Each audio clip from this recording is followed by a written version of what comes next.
Hi, and welcome to The Gist.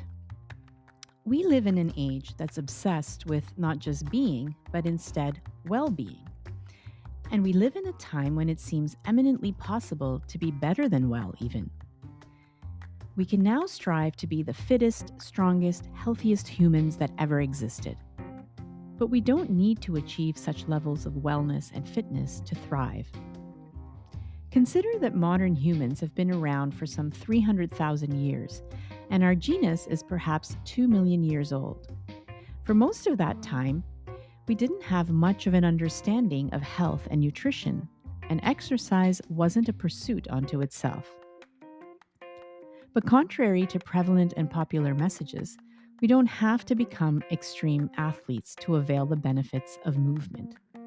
In fact, the very notion of exercise as a distinct activity is a modern one.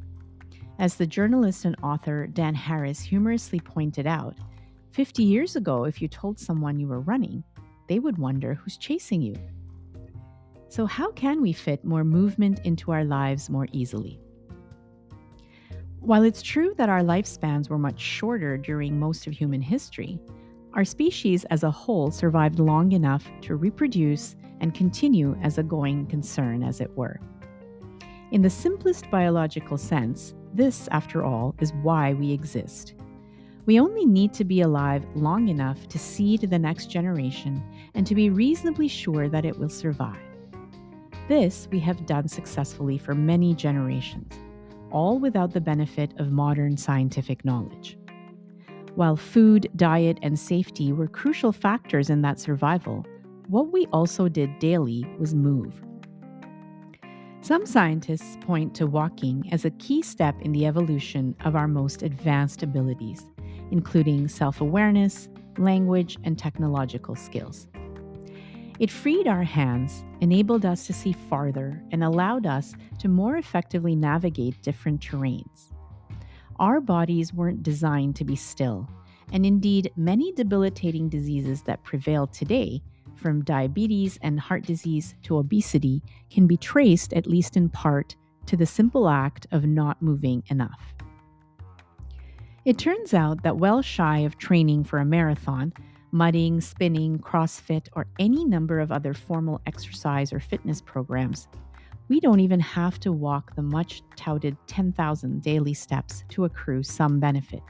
We simply have to move, as we have done for most of our existence, mostly by necessity as we searched for food, looked after our crops, and domesticated animals, or in response to the changing seasons. The best way to move is to incorporate it into things we already do every day, whether that involves walking up and down the stairs at home, getting groceries, or going to work. We can take the extra effort of going up to get something rather than asking someone else to do it for us. Similarly, we can walk to the store, even if it's 30 or 60 minutes away, and carry the groceries home, going more often and buying less each time rather than taking the car to buy groceries in bulk once a week or bi-weekly. Even if we do take the car somewhere, we could park further away to give ourselves a chance to walk, to move a little bit more. It may feel like a waste of time to walk when we could get there faster by some other means, but walking has benefits beyond good physical health. It also slows down our thinking, helps us process things in the background as we're walking, and lets our minds wander as we watch the world go by in a way that wouldn't be possible when riding in a fast-moving car and trying to keep our attention on the road. There's even an old saying that captures this idea well, attributed to St. Augustine: solvitur ambulando, a Latin phrase that means it is solved by walking. Health authorities in the UK have developed a straightforward and achievable routine they call Active 10. This involves 2 10-minute brisk walks, with brisk defined as about 100 steps a minute. You can calculate your walking speed quickly by counting the number of steps you take in 10 seconds and multiplying this by 6. Typically, at this speed, you may be able to carry on a conversation but would find it difficult to sing. It's a simple and very straightforward way to get the benefits of exercise without the dread of having to allocate a lot of time or even go to the gym. Another form of exercise that has been shown to have notable benefits is high-intensity interval training. This entails performing some physical activity for short periods, but as close to the maximum intensity as you can muster. One form of this is known as 30-20-10 and involves running, riding a stationary bike, jumping jacks, or other exercise as follows: 30 seconds at a slow speed, 20 seconds at a moderate speed, and 10 seconds as close to 80% of your maximum heart rate. You would do 5 rounds of this, take a 2-minute break, and do another 5 rounds for a total of 12 minutes, with only 10 minutes of exertion and 1 minute at the highest effort.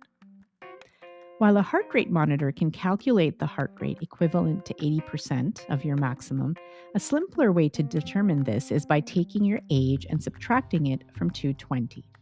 Generally, if you're feeling really winded, you can assume that you have reached that level. Beyond overall fitness, the benefits of high-intensity interval training includes increased lung capacity, known as VO2 max, improved endurance, and lowered insulin resistance. It appears to be mostly a boon to non-athletes and those who don't already engage in other forms of physical activity on a regular basis. The idea with these simple activities is to get the body moving, especially at a time when most people in wealthy countries live a largely sedentary lifestyle and work in jobs that entail a lot of sitting for large parts of the day. In these situations, engaging in some form of movement is better than doing nothing at all. The benefits of movement are many, including reduced risk of various types of illnesses like diabetes, heart disease, and dementia. Regular physical activity helps in other ways as well, including by boosting the balance of helpful chemicals in the body, such as brain-derived neurotrophic factor, or BDNF, which improves the ability to learn by as much as 20% according to some studies. And improving muscle strength releases myokines, which have an effect on both brain function and inflammation. Muscle is critically important as we age, since we lose it with each decade, and even breaks in strength training can lead to muscle loss within a few days. Again, daily physical chores and some simple bodyweight exercises like push-ups and pull-ups are a great start. Indeed, kinesiologist Martin Gabella points out that exercise and high-intensity interval training in particular has what he calls a robust dose-response curve. That is, the more intense the movement, the greater the benefit. And a single stint of physical exercises is said to alter almost 10,000 different molecules in the blood. All the same, it's important to put all this in evolutionary context. Anthropologists who have considered the historical record and studied present-day hunter-gatherer and nomadic populations suggest that the degree to which we're sedentary hasn't changed significantly. That is, we've always spent part of every day being still, sitting and watching the world go by. However, today, the biggest difference is the increased food abundance and the availability of processed foods that we consume while being sedentary. Without a doubt, movement has huge benefits. Some scientists and doctors even say it's the single best thing we can do for our bodies and is as, if not more, powerful than many medications that people take to deal with metabolic illnesses and heart disease. The important thing is to find forms of exercise and movement that you can fit into your life and are most likely to stick to. So consider what movement works for you. Notice how much or how little you move throughout your day.